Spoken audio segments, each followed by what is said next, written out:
இன்றைக்கி நம்ம சகோ கிச்சனில் ஒரு ஸ்வீட் ரெசிபி தான் நம்ம பார்க்க போகிறோம். கேரட் கேண்டி ரொம்ப ஹெல்த்தியான இந்த ஸ்வீட்ரியான ரெசிபியை வீடியோ ஃபுல்லாக ஸ்கிப் பண்ணாமல் பாருங்கள். அப்போ தான் நான் ஸ்டெப் பை ஸ்டெப்பாக சொல்கிற மெத்தடில் உங்களுக்கு ஈஸியாக வீட்டில் செஞ்சு பார்க்கறதுக்கு முடியும்.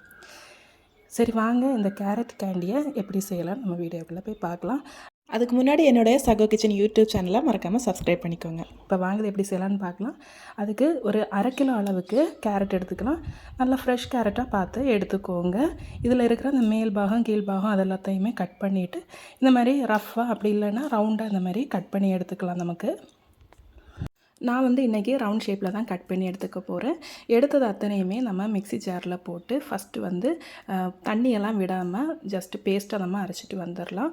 கொஞ்சம் அரைப்படாமல் இருக்கும். இடையில திறந்து பார்த்துட்டு ஸ்பூன் வச்சு லைட்டாக மிக்ஸ் பண்ணி விட்டு நம்ம 2-3 வாட்டி கிரைண்ட் பண்ணிட்டோன்னா ஈஸியாக நமக்கு பேஸ்ட் ஃபார்மில் வரும். இனி நம்ம இதில் 2 கிளாஸ் அளவுக்கு தண்ணி சேர்த்துக்கலாம்.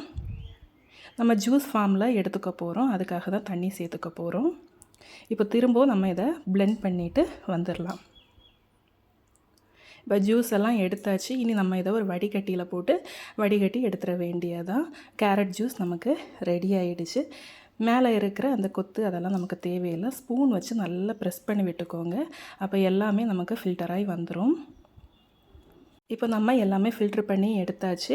இனி இதில் நம்ம 1/2 கப் அளவுக்கு கார்ன்ஃப்ளவர் மாவு சேர்த்துக்கலாம். இது நல்ல ஒரு பைண்டிங் கிடைக்கும், அதுக்காக தான். சேர்த்துட்டு நல்லா மிக்ஸ் பண்ணி விட்டுக்கோங்க. லம்ஸ் எதுவுமே இருக்கக்கூடாது, அதாவது கட்டிகள் எதுவுமே இருக்காமல் நல்லா கலந்து விட்டுக்கோங்க ஒரு ஸ்பூன் வச்சு. அதுக்கப்புறமா நல்லா அடிகரமான ஒரு பாத்திரத்தை எடுத்துக்கோங்க. கட்டி இல்லாமல் பாத்திரத்தை எடுக்காதீங்க, ஏன்னா சீக்கிரமாக அது அடியில் பிடிச்சிரும். அதனால் நல்லா கெட்டியான கடாயாக பார்த்து எடுத்துக்கோங்க. அதுக்கப்புறமா ஸ்டவ் ஒரு மீடியம் ஃப்ளேமில் வச்சு இந்த மாதிரி மிக்ஸ் பண்ணி கொடுத்துட்டே இருங்க. ஒரு 5 மினிட்டில் நமக்கு இந்த மாதிரி ஒரு கன்சிஸ்டன்சியில் கிடைக்கும். அந்த கார்ன்ஃப்ளவர்லாம் நல்லா திக்காக நமக்கு கிடைக்க ஆரம்பிச்சிரும். கார்ன்ஃப்ளவர் அந்த ஒரு தன்மை இருக்குது. நமக்கு தண்ணியில் போட்டு மிக்ஸ் பண்ணிவிட்டு இந்த மாதிரி கலக்க ஆரம்பிச்சிட்டோன்னா நமக்கு சீக்கிரமாகவே நமக்கு கெட்டி ஆகிரும். இனி நம்ம இதில் சுகர் சேர்த்துக்கலாம். நான் ஒரு 1/4 கப் அளவுக்கு ஃபஸ்ட்டு நான் சுகர் சேர்த்துக்கிறேன். அப்படி பத்தலை அப்படிலாம் நமக்கு செக் பண்ணிவிட்டு எக்ஸ்ட்ரா வேணால் சேர்த்துக்கலாம். இப்போதைக்கு நான் 1/4 கப் மட்டும் சேர்த்துக்கிறேன். இதுக்கு பதிலாக நீங்கள் நாட்டு சர்க்கரை அது கூட நீங்கள் சேர்த்துக்கலாம், அதுவுமே நல்லா தான் இருக்கும். நான் இன்றைக்கி சுகரில் தான் செஞ்சுக்கிறேன். சுகரில் சேர்த்தா நமக்கு இது கொஞ்சம் தண்ணி விட ஆரம்பிச்சிரும். நல்ல ஒரு கிளேசி அந்த கன்சிஸ்டன்சி கிடைக்கும். இப்போ பாருங்கள், நமக்கு அந்த சுகர் எல்லாமே மெல்ட் ஆகி நல்ல ஒரு கன்சிஸ்டன்சியில் வந்துடுச்சு. எனக்கு செக் பண்ணி பார்த்தப்போ கொஞ்சம் சுகர் கம்மியாக இருந்த மாதிரி இருந்துச்சு. கேரட்லேயும் நமக்கு அந்த ஸ்வீட்னஸ் இருக்குது, இருந்தாலுமே கொஞ்சம் கம்மியானது மாதிரி இருந்துச்சு. அதனால் நான் என்ன பண்ணேன்னா ஒரு 2 ஸ்பூனுக்கு மட்டும் எக்ஸ்ட்ரா சுகர் சேர்த்துக்கிறேன். சேர்த்துட்டு நல்லா மிக்ஸ் பண்ணி கொடுத்துக்கிறேன். இனி அடுத்தது நம்ம இதில் 1 ஸ்பூன் அளவுக்கு மட்டும் நெய் சேர்த்துக்கிறேன். வேறு எந்த எக்ஸ்ட்ரா நெய் எதுவுமே நான் சேர்க்க போகிறதில்ல. ஜஸ்ட் இந்த 1 ஸ்பூன் நெய்யிலே இந்த கேண்டி சூப்பராக நமக்கு கன்சிஸ்டன்சியில் வந்துடும். நல்லா கிளறி விட்டு கொடுத்துட்டே இருங்க. ஒரு 10 to 15 மினிட்ஸ், அதாவது ஒரு மீடியம் ஃப்ளேமில் வச்சு நம்ம இதை குக் பண்ணி எடுத்துட்டோன்னா சூப்பராக நமக்கு இந்த கேரட் கேண்டி ரெடி ஆயிரும். பாருங்கள், நல்ல கன்சிஸ்டன்சியில் வந்துடுச்சு. இந்த பதம் வந்ததும் நம்ம ஸ்டவ் ஆஃப் பண்ணிடலாம். ஸ்டவ் ஆஃப் பண்ணிவிட்டு இந்த மாதிரி ஒரு ட்ரே எடுத்துக்கோங்க. அப்படி இல்லைன்னா வீட்டில் ஏதாவது பாத்திரம், அந்த விளிம்பு இருக்கிற பாத்திரம் எடுத்துக்கோங்க, கீழே சிந்தாத்த மாதிரி. அப்படின்னா அந்த ஷேப் நமக்கு கரெக்டாக கிடைக்கும். அதுக்கப்புறமா இதில் கொஞ்சமாக நெய் சேர்த்துக்கோங்க. இது க்ரீஸ் பண்ணுறதுக்கு தான். கை வச்சு நல்லா அப்ளை பண்ணி விட்டுக்கோங்க, எல்லா சைடுமே பெடுறது மாதிரி இந்த நெய் அப்போ தான் நமக்கு அது இலகி சீக்கிரமாக நல்ல இதாகி வரும், ஒட்டாமல் வரும். அதுக்காக தான் இந்த நெய் சேர்த்துக்கிறோம். இப்போ நம்ம ரெடி பண்ணி வச்சுருந்த அந்த கேரட் கேண்டி அந்த இதை நம்ம இதில் சேர்த்துக்கலாம். நல்லா சூடோடவே சேர்த்துக்கோங்க. ஆறுனதுக்கப்புறமா சேர்த்துட்டோன்னா அதுலேயே நமக்கு செட் ஆயிரும். அதனால தான் நான் இதில் உடனேவே சேர்க்க சொல்கிறேன். சேர்த்துட்டு இது ஒரு 1 ஹவர் நல்லா செட் பண்ண வச்சுக்கோங்க.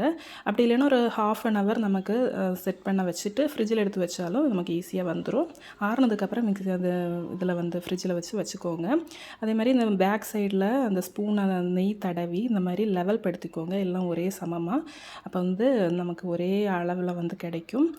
ஸோ சூப்பராக நான் செட் பண்ண வச்சுட்டேன். எனக்கு ஒரு 2 hour நான் அப்படி செட் பண்ண வச்சுட்டேன். அதுக்கப்புறமா தான் எடுத்து நல்லா ஆறிடுச்சு. இப்போ பாருங்கள், சூப்பராக அதுலேருந்து இலகி வந்துடுச்சு. கேரட் கேண்டி நமக்கு ரெடி ஆகிடுச்சு. இனி இது பீசஸ் போட்டுக்கலாம். உங்களுக்கு விருப்பப்பட்ட பீசஸ், ரெக்டாங்கிள் அப்படி இல்லைன்னா ஸ்கொயர் ஷேப் தான் இதில் கட் பண்ணி எடுத்துக்க முடியும். அப்படி இல்லைன்னா இந்த மாதிரி குக்கி அந்த இதெல்லாம் இருக்கு இல்லையா, அச்சு இருக்கு இல்லையா, அதை வச்சு நீங்கள் ரவுண்ட் ஷேப்பில் கூட நீங்கள் கட் பண்ணி எடுத்துக்கலாம். அதுவும் கூடவே நல்லா தான் இருக்கும்.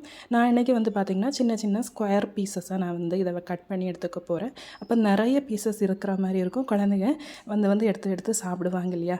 ஸோ கேரட்டெல்லாம் சேர்த்துருக்கனால இது வந்து நல்ல ஒரு ஹெல்த்தியான ரெசிபியும் கூட. எவ்வளோ சாஃப்டாக ஜெல்லி மாதிரி வந்திருக்கு பாருங்கள், சூப்பராக இருந்துச்சு. இதுக்கு மேலே கோட்டிங் கொடுக்கறதுக்கு டெசிகேட்டட் கோகனட், அப்படி இல்லைன்னா இந்த மாதிரி சுகரை சேர்த்துக்கோங்க.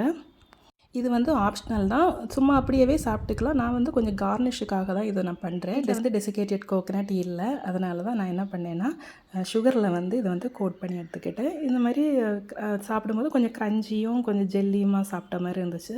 அட்டகாசமான சுவையில் இருந்துச்சு. கண்டிப்பாக உங்கள் குழந்தைகள்லாம் நல்லா விரும்பி சாப்பிடுவாங்க. இந்த மாதிரி டிஃப்ரெண்ட்டாக நீங்கள் கேரட்டில் செஞ்சு கொடுத்தா அவங்களுக்கு அந்த விட்டமினும் கிடைச்ச மாதிரி இருக்கும், நல்ல டேஸ்ட்டாக இருந்த மாதிரி இருக்கும். இதே மாதிரி நிறைய யூஸ்ஃபுல்லான வீடியோ ரெசிபீஸ்க்கு என்னுடைய சாகோ கிச்சன் யூடியூப் சேனலை மறக்காமல் சப்ஸ்கிரைப் பண்ணிக்கோங்க. நீங்கள் சப்ஸ்கிரைப் பண்ணும்போது எனக்கு சப்போர்ட் கிடைச்ச மாதிரி இருக்கும், என்கரேஜ் கிடைச்ச மாதிரி இருக்கும். Bye by.